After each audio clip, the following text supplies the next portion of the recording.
This is not the right time para magsumbatan pa kayo. Sorry, Isabel. Pero kita-kita naman na tinataydor pa rin ako ni Jonas eh. Benedict, nag-usap na tayong dalawa, di ba? Hindi ako sisira sa usapan natin. Hindi ka sisira sa usapan natin? Eh, hindi nga namin alam yung balak mo eh. Balak mo i-transfer ang guardianship ni Catherine kay Isabel eh.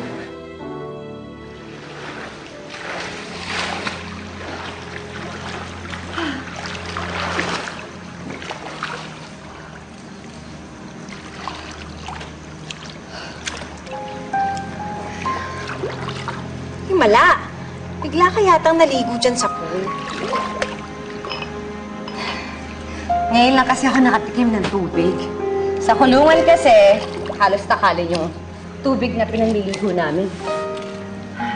Eh di dapat pala, i-join mo na si Catherine para nakapag-banding kayo dyan sa pagsuswimming yung mag-ina. Total, good girl na yung anak mo. At in fairness dyan kay Isabel ha, mukhang good influence siya kay Catherine. Kasi parang ang bait na ngayon ni Bagets. Hindi ko kailangan ng bait niya. Ang kailangan ko, pera niya. Aba, baka sa susunod, palayasin na nila ako dito. Baka huling paligo ko na dito sa pool. Ano ka ba naman? Mabait naman si Jonas. May sakit lang yung tao, kaya siguro ganun yung mga reaksyon niya sa'yo. I'm sorry, Benedict, pero nagkausap na kami ni Jonas. Ano? Alam mo to? Alam mo to, tapos hindi mo sinasabi sa akin? Hindi ko nalalaman? Oo eh. Kasi ayoko nang pahabain pa yung selos mo eh. Benedict, I'm sorry. May mga bagay na hindi ko na lang sinasabi sa'yo kasi ayokong masasaktan ka pa.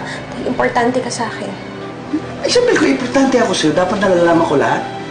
Lalo na ngayon pagtungkol kay Jonas. Oo, aminin ko sa'yo. Nahihirapan pa rin ako pagkatiwalaan tong lalaking to. Eh, ikaw naman pala ito may problema eh. Nagsaselos ka ng walang basehan. Ano ba? Tama na! Alam niyo, wala akong panahon para dyan sa debate niyo, sumbatan niyo. Aalis ako. Babalik lang ako kapag pati na kayo.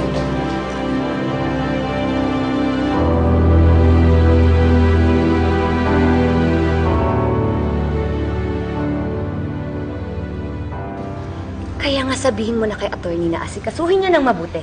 Gawin niya ng paraan para maging administrant na ako ni Catherine. Ay na nga, nagkausap na kami ni attorney. At ang sabi niya, talaga raw kay Jonas manggagaling yung authority para sa guardianship mo kay Catherine. Eh, mas maigi na raw yun kaysa naman mag-file ka pa ng petisyon sa korte. Eh, paano? Umaarte nga si Jonas eh. Gagawin ko. Alam mo, naisip ko lang ha. Paano kung ayaw talaga ni Jonas? Tapos ilaban pa niya yung kaso sa korte.